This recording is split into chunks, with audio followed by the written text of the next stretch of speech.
so update on the ghost hunt. We've done a little bit more research on the computer last night, and we found some of the local people that have actually had more paranormal experiences and seen ghosts themselves, in like Aireville School or like at the lodge and around Aireville Park. So we're going to be doing that. We're going to do some interviews today, and then we're going to do some interviews on Monday. So yeah.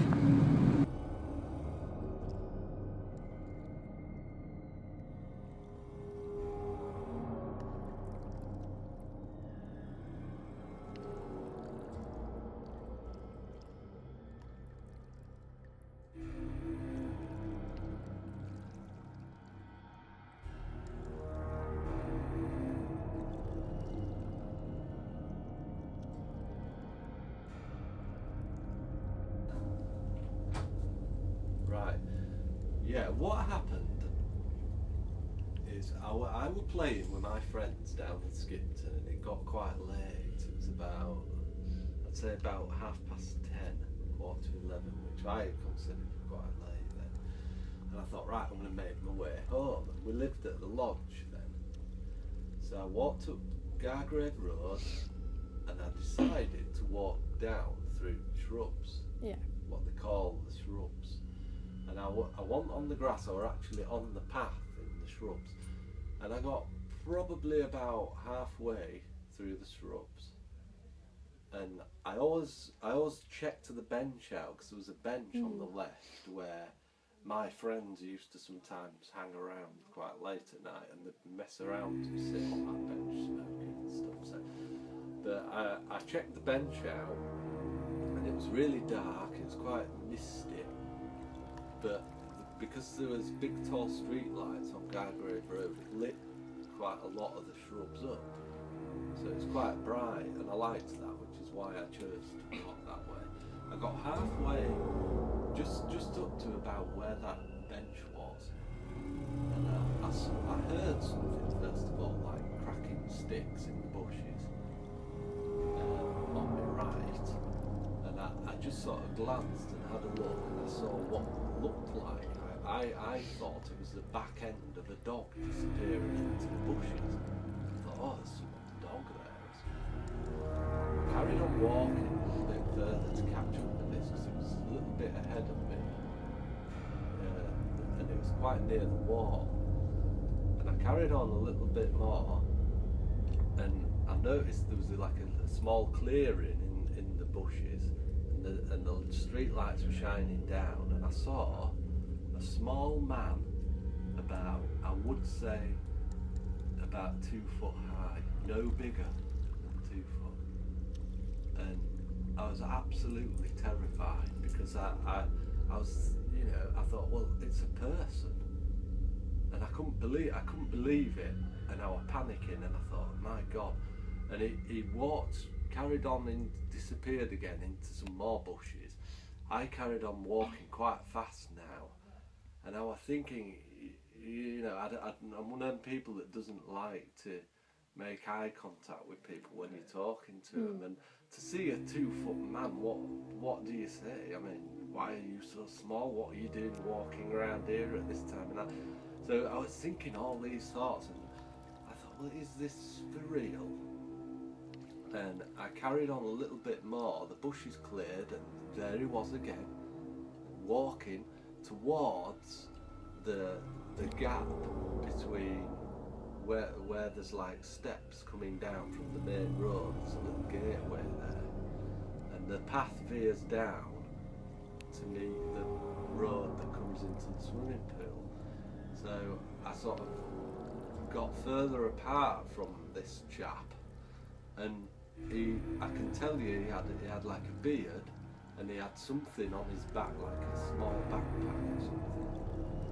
But he was so small, and you could hear him tramping through the bushes, and I was terrified. And I got halfway down the slope towards the swimming pool road. I stopped, because I thought, right, if this is what I think it is, this is a small man, and he's heading that way, he's going to have to walk across the gap which goes up to the road, you see. So I stopped, but only, you know, just for like 2 seconds to glance up, waiting, and sure enough, it walked right out into the clearing and back into the woods again. And I'm telling you, it was a small man, and it was about 2 foot high. And I know an action man, because I went home and measured my action man, because I know they're about 15 inches high, and he was bigger than that. So I would say about 2 foot high, and I'll never ever forget that. And it was a small man. He had a beard, a backpack on, and he was making his way through the bushes. And I later on, I went back there. I'd go back on nights just to make sure, you know, to see if I could see any signs or anything of what through there. Never saw anything again, but for some reason I imagined, I don't know why, but I thought, because as I was walking up the road to go home to the lodge, you could still hear the woods creaking in you know, the stones and things moving, and I thought maybe he's heading for that small tunnel at the bottom of our garden. It's a very small tunnel that used to come out, I think, at the fair. And me and my brother went up that tunnel, but we didn't go all the way through. But I'd certainly like, well, today where we have modern cameras and things, I'd like to set one up on that tunnel. What, a POV camera? Yeah, or something, just to see if that's, you know, a thoroughfare for anything like that. But, To ask, did you ever have any sort of like ghost experiences or anything strange? No. in Aireville School?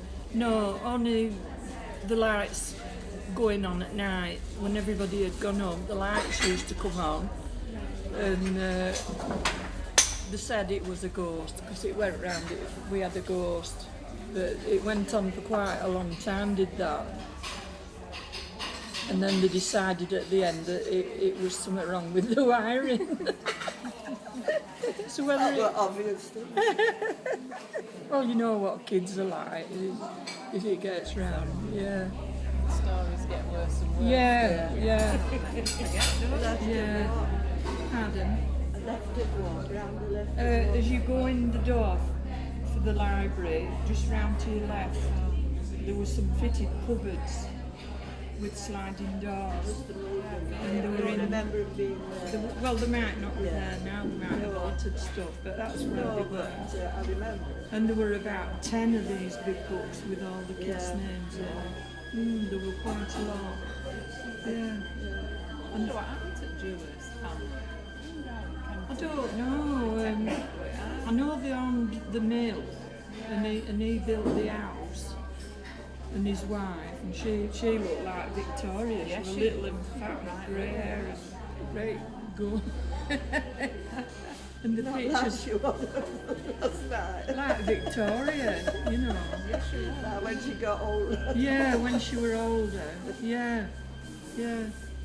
So what do you think? So there was a house here, and then it went across where clock was, and then there was stable blocks. Yeah, there were stables So there was no behind. house after that. No, I don't think so. So there were just gardens on. Yeah, walled gardens. there were a walled garden. It's gone now. Has it gone? Yeah, they built on there. There? Alright, I haven't seen that. Oh dear. Oh, it was No funny. fun life.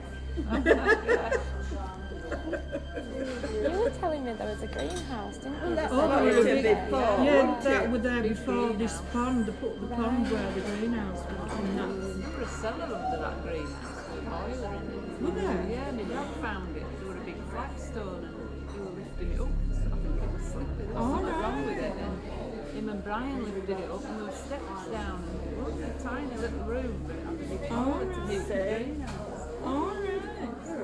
You don't know. Yeah. And then he found that other cellar under a playground. And we thought it was a wine cellar that pumped the water out. And he had boys' changing rooms where vehicle technology was. That little courtyard there under there. It was. And it was full of water, so my dad pumped it all out. And they were like little storage places for wine. I don't know, we got Well, they access would in. have their own, like a wine cellar, I would have thought, it's a big house, wouldn't they? But I think it just. And I tell you what, they used to have ice houses as well, where they used to put blocks of ice, didn't they? Is that what they are? I don't know, but most big houses have these ice houses where they used to store ice. Yeah. And a dovecot. We didn't have a dovecot, did we? We used to breed doves for eating. Yeah, for eating, weren't they? Like pigeons. Yeah. But they did that in them days. It were a source of meat, weren't it? Do you remember them old guys that lived in caravans? Stan and Jack? They lived opposite lodge at the top of the field in an old gypsy caravan. No, I don't remember. And they had feathers in the hats. Stan and Jack they were called. Right. Do you remember them? No. What were they called? Stan and Jack. They were brothers. They were right odd boys.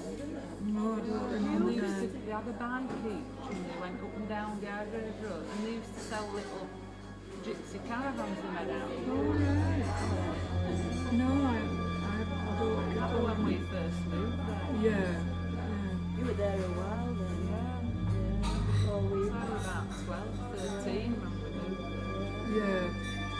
How long was old George there for? That you said you used to help George? That you said you used to help. Well, we were there a long time. I can remember him. Yeah. What was he? What was he? He was a caretaker He was before sister. her dad got in. He was a big fella, but he went a bit They were a bit funny. off He used to it. stutter, didn't he? Yeah. Don't remember. He was a Were big. you Yeah, I can remember me? it. 75 I started. 75. I thought I was there before you came to work. You went to school. Well, I started at kitchen. Oh, you started again. Yeah, you were at Sorry. Our sort Yes. of relief. Somebody were having an operation and they used to do that then days. They used to send, they had a list for you to go in if there were anybody off. And I started in the kitchen. That was